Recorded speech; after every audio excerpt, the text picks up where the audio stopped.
Greetings, everyone, to a PCP mini. This is an impulsive, spur-of-the-moment topic that we came up with because we were talking about it so much in the chat, and I felt it needed to be hashed out verbally between at least a couple of us. The subject is analysis worth existing? Should we even be doing it? This isn't like a highfalutin, what is the value of the medium, like that one podcast we had, which was utterly miserably terrible. This one is specifically about us and whether or not it's something worthwhile for us to pursue in our lives, whether as consumers or as creators of the subject of analysis. Now, if you look at Urban Dictionary, the definition is... anal cis, that's it. There's no Urban Dictionary on the word analysis. Let's move on. Oh, yeah, with me is Nate and Mumkey and Ben and me, the Vu.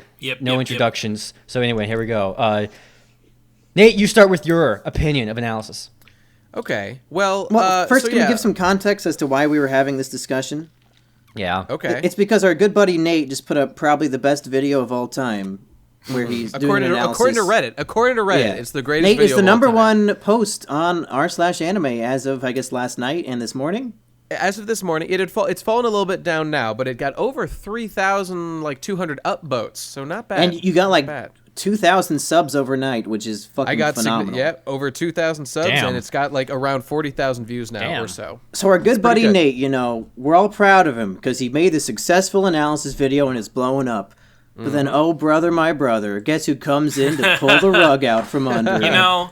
I felt bad griping, but now that I know how successful it's been, I don't care anymore, and I don't feel bad anymore. You say that, but I feel like if this... I feel like everyone's really jumping the gun on my breakout success a little bit. This is like one video with like, it's probably, maybe it'll climb to like 50,000 views. That is like not even that good. Nate, it's like pretty decent. This is Ben Class Warfare Saint you're talking to. I don't think he's going to give you much lenience. Yeah, okay. All right, fair enough. I shouldn't complain. I'm happy to that it's getting the attention that it does. Well, yeah, so I mean, I'm glad about that. I've got my own feelings about that video in particular, but I'm more interested in the general subject at hand. So, like David was saying, when it comes to analysis videos, there are really two ways to think about it from our side of the spectrum, the autism spectrum. Yep, we're all on it. And so there's like the first of all, like the value as art pieces, or I would call like the societal value of like creating something like that to begin with. And then there's just like the commercial value, like if you're going to be able to survive making that kind of thing. And there's always going to be a balance between those two things. And so like this video, for example, I feel like the funny thing about it is it's very similar to other videos I've made. Like it really reminds me of the One Punch Man one, and that video did pretty well actually.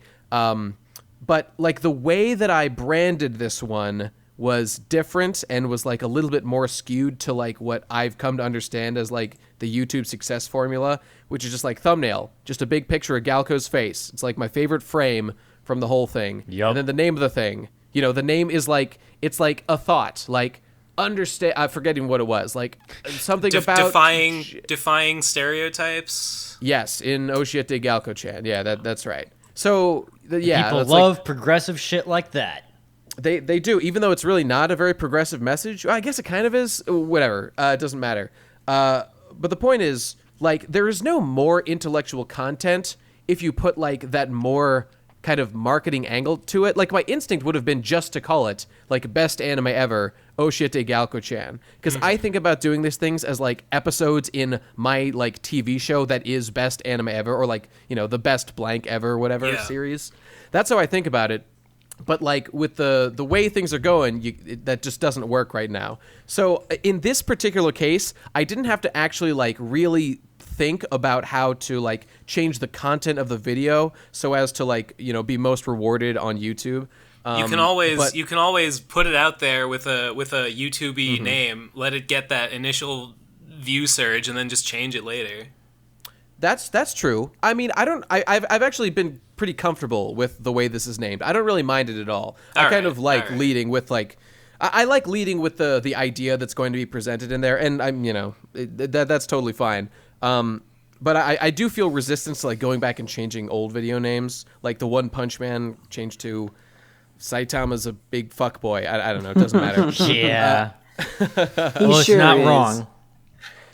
But but like I do think that because like to me the most important thing about making a video is like having the idea of what you're going to make in the first place, and really that's where like the big decisions are made, at least for me. So I mean I was happy to make this Galco video because it is like perfectly fit for YouTube. It's just over 10 minutes long, which means I could put an ad at the end of the video, so I was totally aware of that fact while making it. And like the fact that I made this and didn't work on one of the many other projects that I've got, just like written and waiting to go, like it's the framing, it's that like the commercialization and the ability to survive and to make money, like that did control to some extent like what I chose to make as this current product, as opposed to like another, like I'd love to make like a big analysis of like Lucifer and the Biscuit Hammer, like as like a sequel to the thing, but I'm not going to do that anytime soon because it's not as viable. I don't. My interest in the concept of an analysis or even a review is at like an all-time low right now. Maybe not all time, but certainly it's gone down consistently for like the last 6 months after like me being really obsessed with it for like 2 years. And now my default reaction to any analysis is just who cares, like any video that is a review, it's like a steep uphill battle on its part to get me to going, wow, this is valid. I've become very like burned out, and I feel like I've heard all the things, like. Yeah. Do you think that you're burned out because you spend hours each week editing these types of videos for Digi? Yeah, I do believe that is, the insiderness of it is absolutely that. And I'm looking at my sub feed right now. It's like, do stories ruin spoilers? Super Bunny High Patch Wolf. I'm just like, I don't even like. I don't know. Yeah. Do I want to know? Maybe it would be best if I just go the rest of my life never knowing if spoilers ruin stories. You know what that video is going to be before you even watch it. It's going to be him. He's going to go on a long thing. Most of it will be superfluous. Maybe there'll be some jokes or something, and the point will be that you can enjoy a thing even if you're spoiled on it. Rewatches, da da da da.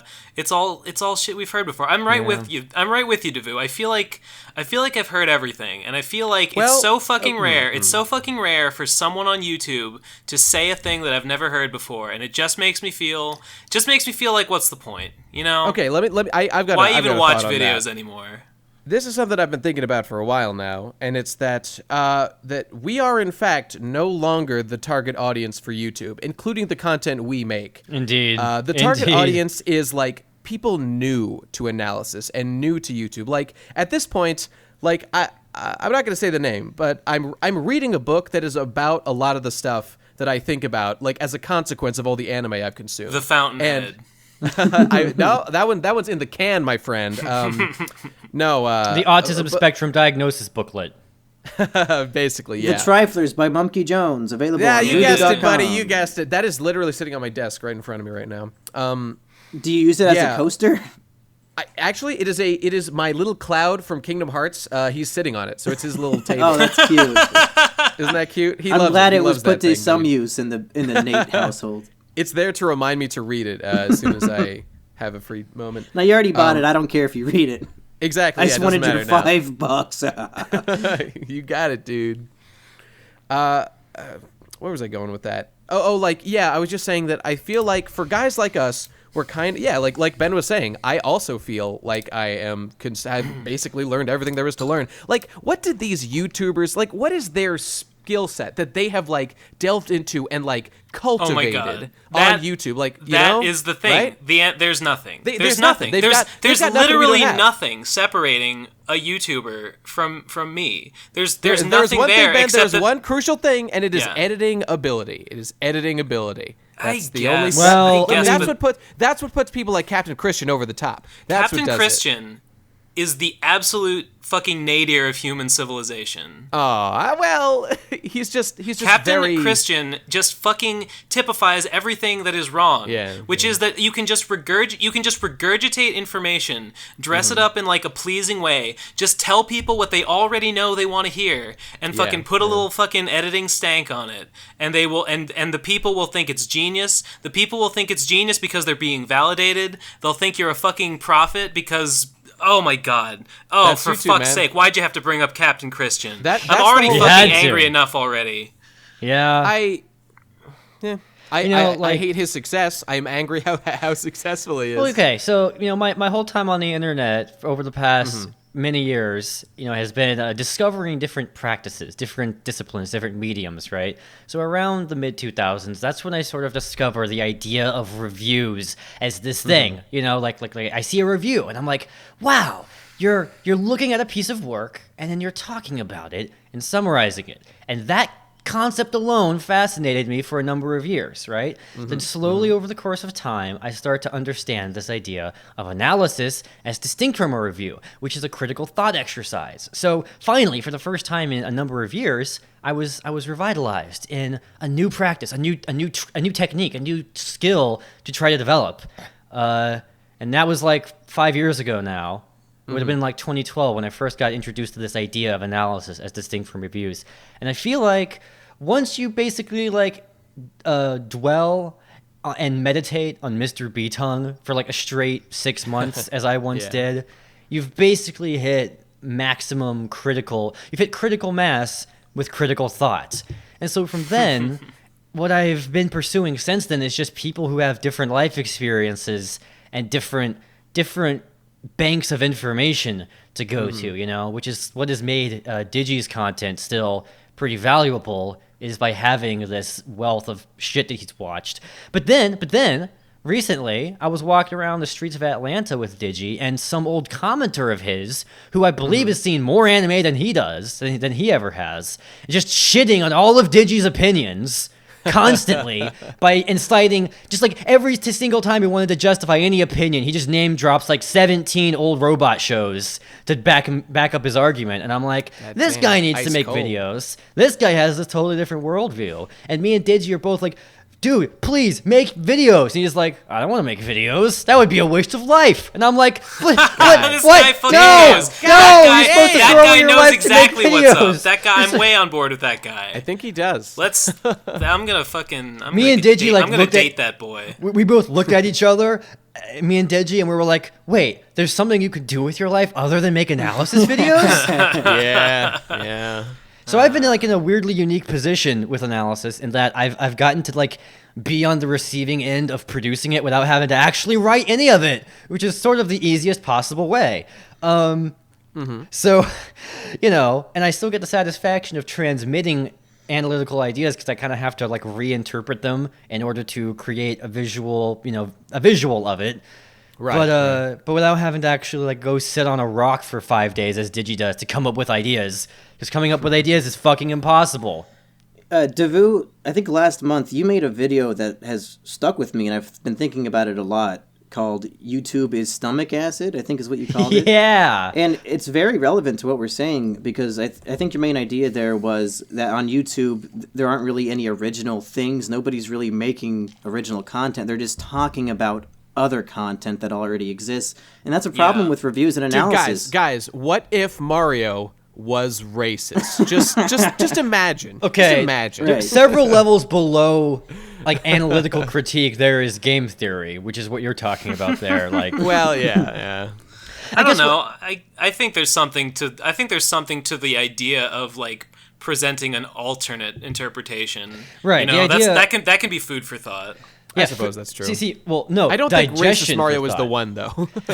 Maybe not. But Ben, isn't that what Nate did in his newest video that you were I don't think it is. I feel like what was explained in that video is all explicit to the text of Galco-chan. And here's I don't know. Here's the feeling that I got watching that video, and it's a feeling that I've had with lots of other videos. Is that the what's good about that video is that it just I don't know, it just takes what's good about Galco-chan and just kind of packages all the the positive message or whatever and delivers it in this kind of nugget without like Right. without earning it. Like they had to earn it by making the fucking show in the first place. Oh man, know? that reminds me of I know Digi's what you mean. Digi's video. He has a vlog from like I think 2 years ago where he's comparing analysis to vaporwave, where you literally just take exactly what you're basing yourself off of, and then just slow it down, and then loop it, you know, and then add the Windows 95 startup sound effect.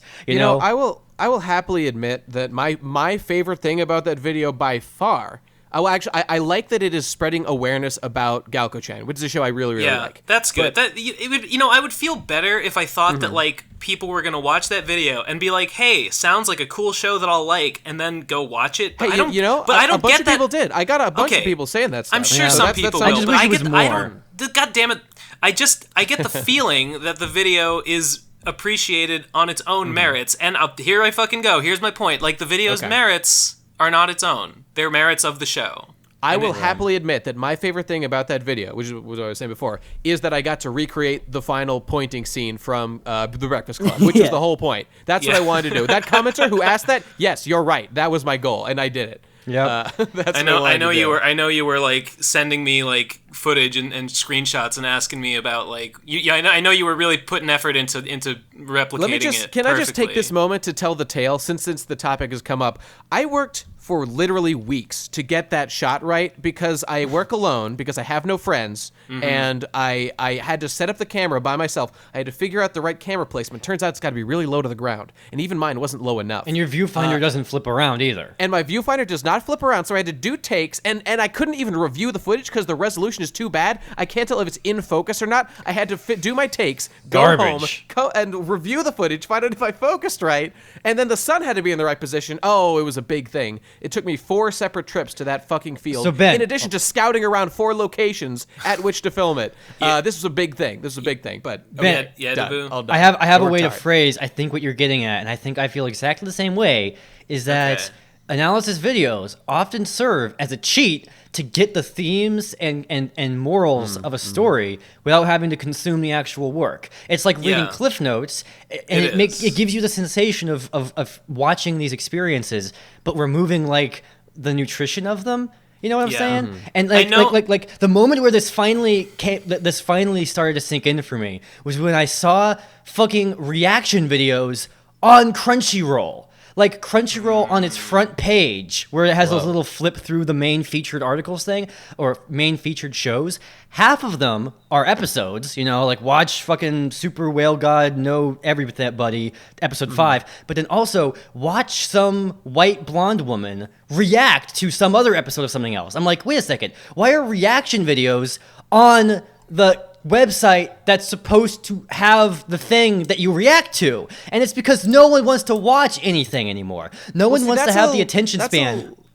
Yeah, I mean, No, that's a bit of an It's not that overstatement. there's but no I know one. what It's you that there's, mean. there's not enough people. It's I not mean, that I there's know, no one. It's I that know there's not that there's enough. people. I know that there's people that watch an analysis video of a show, will digest it, feel that they have like understood the show, and then not watch it, because I do that all the time, and I don't Right. like that about myself. But I can't fucking go watch. It's just everything. a damn shame that YouTube gets so many more views because it's YouTube Yeah. and it's so easy to watch. Whereas like actual art takes more time and patience.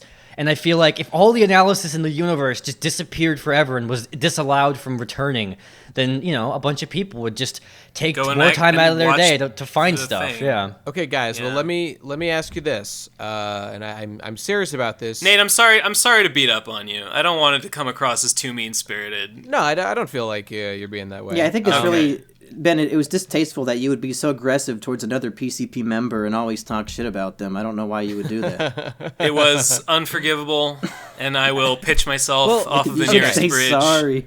So you're talking about like distilling down. No, I the won't. I essence won't of a show. apologize. I'll just kill myself. That's fine. That's acceptable. So you're talking about distilling like the core, I guess, ideas behind a show, and presenting them in an analysis video as kind of like cheating to get the nuggety center out and not having to like put in the work to consume the piece of art. But okay, now this is gonna sound a little crazy, but maybe that's better. Like it's a more efficient way to consume the idea of like the work in question. So what are you I don't losing deny- that I way? don't What is being lost? I'm not saying that that there's no merit to it at all. It's it's just cheap. You know, it's Well, just cheap. I think it's helpful because, like, Devu brought up Cliff Notes. I was an English major in college, and I mean in high school as well. I use Spark Notes for most of my assignments. I don't have time to read all that shit. Yeah. It's extremely valuable. In the case of videos that I've watched in my life, old, shitty, terrible games are the best example. Like, when you watch... I recently watched Aqualung Game Reviews, the Chuck Norris game on Atari 2600. Fascinating mechanics on that thing. Would have been a miserable weekend if I tried to find that out for myself. So, yeah, definitely. If you Cliff Note responsibly, it could do you great. I guess I think that, like, discussing art is a worthwhile thing to do, I guess. And, like, an analysis video is just, like, a form of discussion of a work of art. And I think that is all fine and dandy.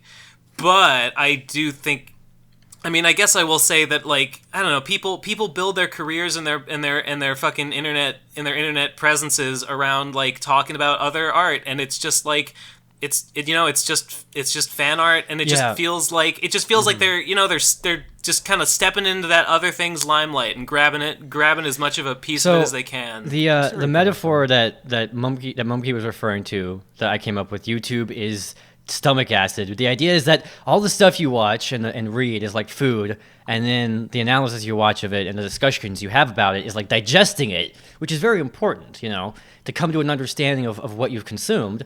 But what I'm concerned about is when people get stuck in a loop of just digesting, and then they become malnutritioned and die. And that's what I'm concerned about on behalf of, like, whenever I see people who are, like, PCP fans and seem to keep up with everyone in the PCP, I'm like, how do you have time for anything else? Yeah, that's a good point. We put out a lot of shit. Yeah, so, I feel like a lot of this comes down for me to goals and plans and how they've shifted over time, because I became let me touch on that PCP thing. Yeah, the PCP is a great example. Like, we have a small but really, like, dedicated kind of, like, cult fan base, and for a lot of them, it's like inaccurate. Like, we're making art. Some of our art is about other art. Whatever, that's all fine. But, like, to a lot of them, like the PCP, like the object of interest is the PCP itself. But, like, we're not here. Yeah. We're not here, like, like what we're doing. Like, we're trying to make other stuff. But, like, that, I feel like to a lot of people, this is getting into my fucking shit right now. It's all like, related, to a lot of people, like the stuff that the PCP makes is less important than the PCP itself, and that is, like, a real ugly thing, and it makes me feel bad. It leaves a real bad taste in my mouth. I haven't been keeping up with anybody's work, including Digi. Like, pretty much the only Digi stuff I consistently watch is the stuff I work on now. Yeah, I can't follow, like, anyone. I don't know. I'll watch, like, occasional stuff. Well, just to, I mean, what the PCB is, I mean, and it's kind of been talked about this way the whole time, it's like a bunch of friends talking about stuff, like debating, ideas or whatever. And yeah, I certainly hope that what people would primarily do is, like, discuss the ideas that are presented, but, like, a lot of it is comedy and joking around, and it's only natural that, like, the personalities of the people involved would be a primary focus of what people discuss. Well, my favorite podcast, like, it's not a philosophy show specifically, like, where we're like, okay, today we're bringing in, like, this idea, we're going to talk about it specifically. Like, it is a comedy show at its heart. See, my favorite podcast is The Dick Show, and I love his personality, and I love the personality of Sean and a couple other of his regular guests, and I love that show. But when he talks about the fans and the viewership and, like, the communities that have sprung up around him, it's just like the whole PCP community stuff, but, like, significantly larger. There's the Facebook group and the Reddit group, and there's, like, drama going on within the different groups of the fandom of this show, where the whole concept is just one guy and a couple of friends. And I'm like, I get the impression there's a lot of people for whom their whole life is being fans of that show, whereas it should only be the host's full-time life. Dustin Sinoa, that is definitely his whole life. And I just, like, I have for me, it's like this. The world is like a giant game of Minecraft, the world of art, right? The media out there, especially after the internet, is infinite resources. You could just find some random niche that is a subset of a subset of a subset of some other niche and spend your entire life dedicating yourself to the study and honing of that tiny little corner of the world, of culture, right? And there are so many stories that you can tell. You basically can weave your own narrative of life about what you experience, right? The favorite one I've heard in a while is Munchie explaining his story with Parkour Dude 91, where it's like, this is an incredible little tiny little weird little story that Munchie happened to be there to witness all of. And he got to relay that to others. And that for me is like a divine, beautiful thing that he experienced.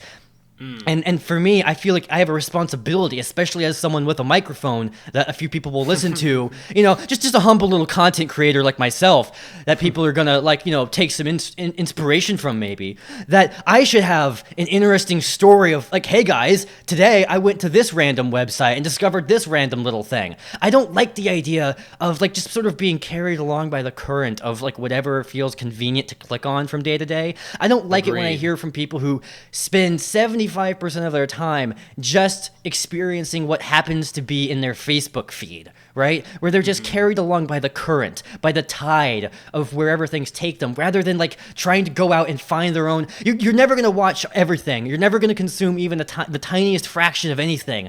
And when I feel like people are just stuck in some sort of full-time routine that isn't interesting, I feel sad and offended for them. I feel like they're wasting their life, and I feel like this is a problem. Man, I agree. I agree. I feel that because I've been in that loop before. I've been in that fucking cycle, and it's terrible. This reminds me of something. Just to go back a little bit to what Ben had said before about I think it was Ben, about people being obsessed and like fixating on the people, and like in the PCP they're more focused on us as opposed to the ideas. As I said, I'm a little bit more excusing of that, but what I hate in general is the focus on like the people on YouTube at large, like the fixation on characters. Yeah. What do you mean? It's this. Well, it's this idea, right? It's this Eleanor Roosevelt quote that I always think about, that everybody should know. Great minds discuss ideas, average minds discuss events, small minds discuss people. And I feel like YouTube is far too much of small minds discussing people. Indeed. And I feel like it's just such a waste of brain power. That's what YouTube drama is all about. It's just talking about people. And you know what I don't like about YouTube, I guess, is that I always have it in my mind. I'm always conscious of this hierarchy. Like, I always know that there are people out there with 10 million subscribers who are like affecting more people, and I don't like the way it feels like it feels like this hierarchy, right? One thing I liked at first when I got into YouTube was anytime someone commented, I wish you deserve more subscribers. And I still like those kinds of comments. But I felt a little cheated upon when I started seeing in other people's comment sections who had hundreds of thousands of subs. I'm like, how do you need more subscribers? It's because the people who comment that are subbed to people with 10 million subscribers. True. And we're all sort of judged as though we're on like the same plane of existence, whereas for me they're really not. And I feel like old YouTube, as late as 2007, it still felt like a bunch of blogs in a way. It felt more like Blogspot, where when you're on like a blog, when you're on WordPress, you're not conscious of comparing the view counts of this WordPress to the most famous WordPress, PewDiePress, you could say, right? But on YouTube, you're always, because YouTube is so interconnected, YouTube always feels like you're on an intersection, and every 4 directions there's another video, and you always know who the popular guys are. And so it feels like, it feels more like, I think just the fact that the view counts is the most prominently displayed statistic. It always makes you think, oh, but how can it get more popular? And it makes everyone fixated on how to get more popular and more popular, rather than being content with, hey, 125,365 subscribers, I'm done, And this ties in, of course, to the whole, like the sort of what's the word I'm looking for? Like the bleaching of content on YouTube. Like they're trying to clean up their act, to appeal more to like YouTube large wants corporate to encourage donors it. and YouTube is encouraging it. YouTube wants the most viewed videos. it's all pushing things towards this kind of sanitized. That's the word I was looking for. Sanitized, sanitized. Like a kind of content that's sort of further and further away from the kind of like individualized things that you might have seen, back in the day. And there's some advantages to that, like the larger reach that you can get as YouTube gets more and more popular. But there's disadvantages too. Yeah. So okay, see the ultimate thing I wanted to say about analysis is I feel like it just depends on different needs and plans I have at different times as years go on. And this is why I was talking about getting out of loops, right? Where it used to be a given that I would watch every video by every analysis channel that I kind of like, right? And now I'm so insistent on getting myself out of that loop that I feel the need to record a whole podcast just to say that that's what I'm going to do, so that I feel accountable to myself to actually do it. And I have been doing a good job. I've barely been watching videos. I've barely been watching Digi's videos. I feel like it's not like I'm done with analysis forevermore. It's just that I've spent enough time. I felt like it was like being a monk out in the mountains and meditating to find my center in regards to the creation of art. I tried to make a video game back in 2014 and 2013, and I failed miserably. And so I've spent like 3 years watching analysis videos, trying to like give it another shot so I can fail slightly less miserably next time. And now that I'm basically doing that, I feel like, okay, I'm basically taking my entire viewership of of extra credits and Mr. B-Tongue and internalizing it, and I'm gonna try and use that wisdom as much as possible and make a video game, and then when it's done, I'll see how bad it is, and then whoever is the new cool kid in town, I'll fucking watch his videos and how wrong I was to make the game that way, and I'll repeat the cycle anew. So that's what this video is, a PSA for everyone, including me, to not just be in training all the time. If you are an artist, I feel like analysis is like training, or it's like finding your center, and you just can't do it 24/7. Strongly disagree with that sentiment. Because I don't know, like shit tons of people make fucking game and like story analysis and stuff, and like, do you find that it comes that like so much of what they say ends up getting repeated, like so much of what they say is like shared between them, and they all kind of coalesce into sort of this hive mind that all has kind of the same opinions about like what makes good art, what makes good games, or whatever. That's why you should then stop, and I don't see how that's different from what I said earlier. I don't see how it's like contradictory. Ben, I don't know. I don't think you should listen to anyone about like what your art should be. I have a question for Devu and Ben, since you guys are more on the negative side of analysis existing as a format. If somebody in the audience wants to make analysis videos, would you give them any advice, or would you say don't do it? Like, is there a right way to do it? Honestly, unless they had some incredible gimmick that I'd never heard before, I would say don't do it. I would say don't do it, yeah. So would you both tell Digi, like, hey, quit your main channel, let's just do Digi After Dark? No, don't say it. I fucking, that's my job too. I'm thinking about that one. I'm thinking real hard. Ben's not the biggest fan of Digi's main content, as I recall. I watch Digi's main content. I don't know. It's fine. Whatever. To be honest, I kind of feel the same way about it that I do with a lot of analysis stuff. But if it disappeared, would I cry? No.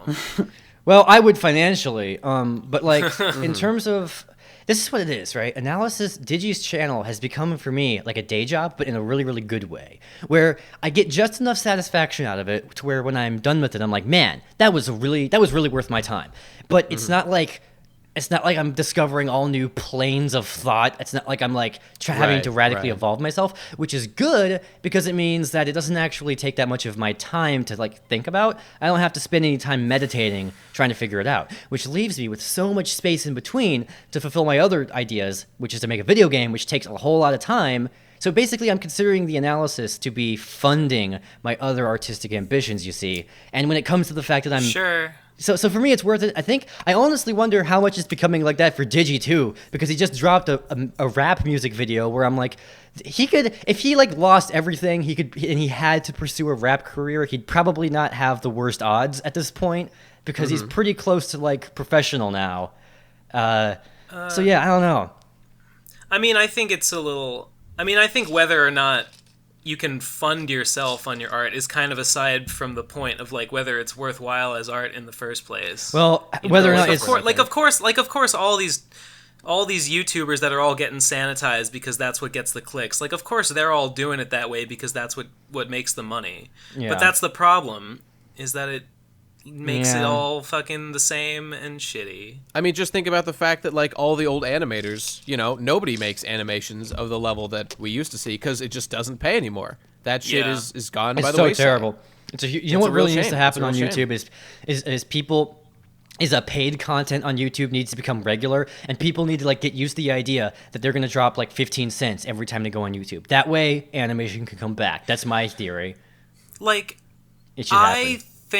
I'm not against the idea of a creator doing what is popular, or I'm not against the idea of someone working in like a format because that's what works like at that time and place. Like, I don't think Charles Dickens is a piece of shit because he wrote fucking serialized shit in like newspaper or whatever. Like, I don't hold that against him. And like, that format is what worked at the time, and it's the reason why his stories are the way they are and whatever. Like, that's all well and good. But I do take issue with the idea of like deliberately making your content, like when you're not doing it because it's what works or because it's what you want to do. It's when you're just making it like everyone else to like fit into this crowd. Like when everyone is doing that, then nobody is any good ever. I don't fucking know. I like in 100 years, is anyone going to look back at any of this analysis content and be impressed? Is anyone going to give a shit? Have we gained anything? That's a great question, and I don't know. I don't think so. I mean, not unless it's like somehow relevant to some, like are there any works of like criticism that are like really famous historically? In defensive poesy is pretty up there, but otherwise I can't think of many. There are some. The Ghost in the Machine is like a response to Descartes' like theories about Cartesian dualism, and like it's basically an analysis piece on like Descartes. So like that, that's I guess similar.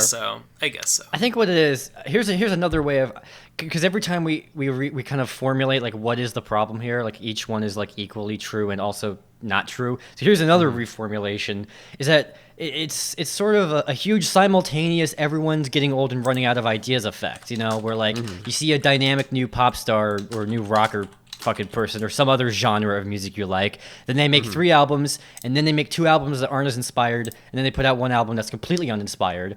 This is sort of happening to a bunch of people simultaneously because the whole scene was invented sort of around the early 2010s or so, right?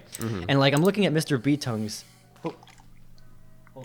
I'm looking at Mr. B-Tongue's channel right now. His first video is 5 years ago, right? And that video obviously came out about, it was just, he had an idea, he really wanted to explain it so much that it was worth all the pain in the ass of figuring out how to use Windows Movie Maker for him. And back in 2012, that's what basically all of them were for the most part. It was always like, man, I have these ideas I really want to explain, and so I'm going to make these videos to like get my thoughts out there because otherwise it's going to bug the shit out of me.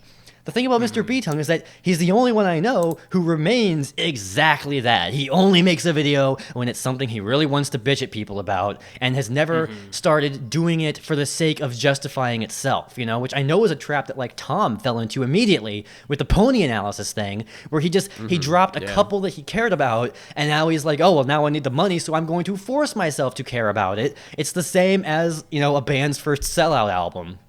Yeah, where they're just doing it for the solution. That's kind of what gets me when the analysis becomes when it exists just for its own sake, or like when a channel exists for its own sake, or when an artist is just when a fucking YouTuber is just putting out shit and it's just there because you want to see this guy, and it doesn't even matter what he says. I really hate like the whole idea of like a cult of personality that just exists for its own sake, and that's why I've been really resistant to the Dick Show. And even though I liked him on Biggest Problem, I don't want to fucking watch the Dick Show because I don't want to tune in every week to hear a commercial for how cool Dick is. That's exactly how I felt too, even though I haven't watched all of Biggest Problem. It just sounded like that to me. But there is good news. I have the solution to this problem.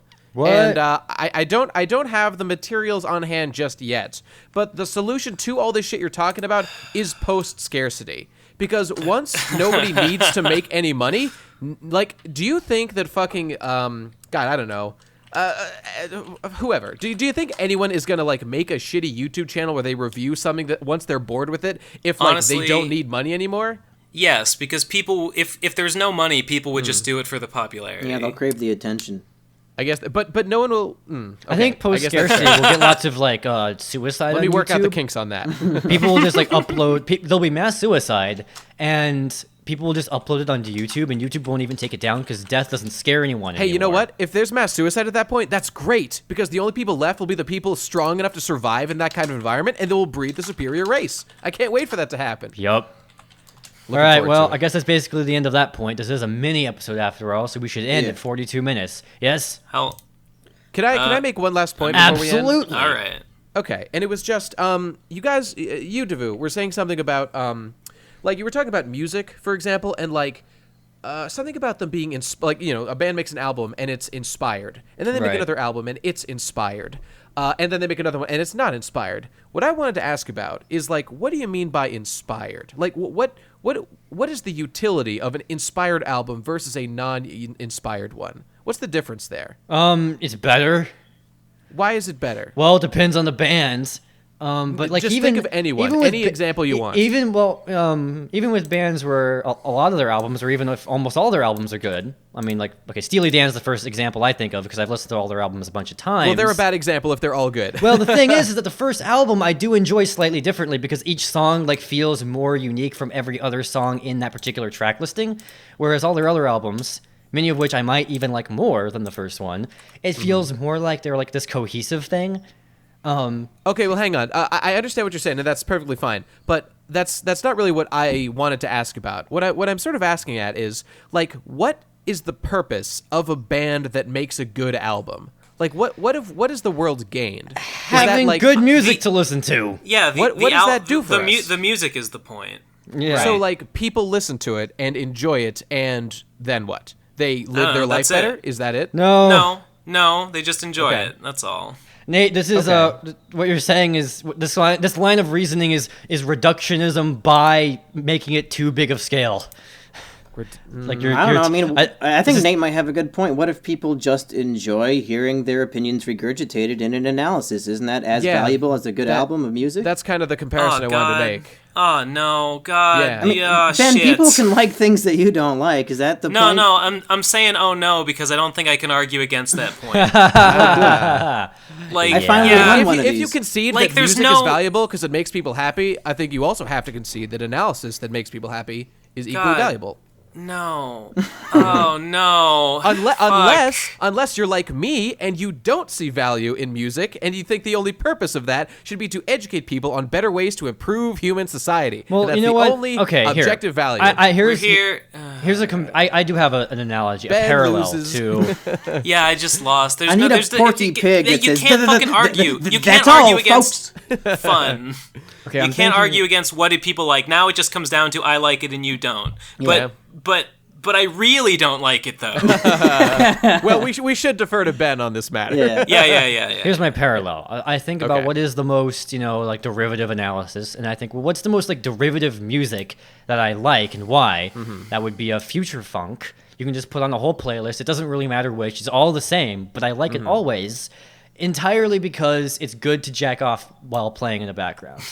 So the Okay, question is, who can I jack off while it plays in the background? Monkey I jack Jones. off? So there you go. That's the What? ultimate answer. I don't actually. I think I missed All right, something. Okay. All right. Hey, let's end this so Alright. I can go pee. Is- that sounds good. Is there anything else? Is there anything else to say? That is on all this to say. subject? I'm good. I feel like we've accomplished nothing here. Yeah. Of course we did. There Well, was no hope. I don't There know. was I never no honestly hope. think there's Yeah, going to be you're a lot right. of people. My goal is that there are some people, some TPC viewers, to whom that exact armchair diagnosis I came up with completely applies to them, and that this will Which be something one? they haven't thought of. The whole being stuck in a loop. of just watching analysis yeah. I and have never seen going out there. people talking about how they used to even it's been around like a year, but they used to love the PCP, but they feel kind of done with it. Like they've gotten out of it all that they're going to, and I think that's kind of similar to what That's you're like talking half about. the members right now. Are you talking about the members, or are you talking about the audience? I'm talking about the audience. I'm talking about the audience here, but members too. Yeah. Yep. Well, I Okay. think Not me, though. I think There's money to be sometimes gotten. these podcasts kind of seem formatted like we're trying to win, but that's not it. Like we're not trying to find the solution. I think we just had a discussion, and hopefully we generate more discussion from the audience in the comments. We're not here to find the answer, so I think this was a worthwhile podcast. The goal is don't get bored. Don't get bored. That is the goal. Sure. That's the goal That's of all our of life. goal. But And why? that's your goal, But viewer. Why not get bored? But why not get bored? No. Okay, What's I'm the, done. what's the purpose okay. of what, Nate? This is Nate colon. What's the purpose of boredom? Starfleet, like everything else. Starfleet, Starfleet. It all comes back to androids. Starfleet. Will there be any does. boredom post All scarcity? roads lead to Starfleet. Yes. There will be no boredom. There will be post-scarcity. nothing. We There will gotta be get nothing there, but folks. boredom post scarcity. That's That's what what you think. half the post scarcity stories No, are like. after humanity you- will change. Humanity will change and adapt. Okay, we'll get there. For the We'll get there another PCP day. Mini, I've been Mumkey Jones. Ben Sane. Best guy ever, Nate. Davoo, out. We're Goodbye. goodbye. Peace. So long. Bye.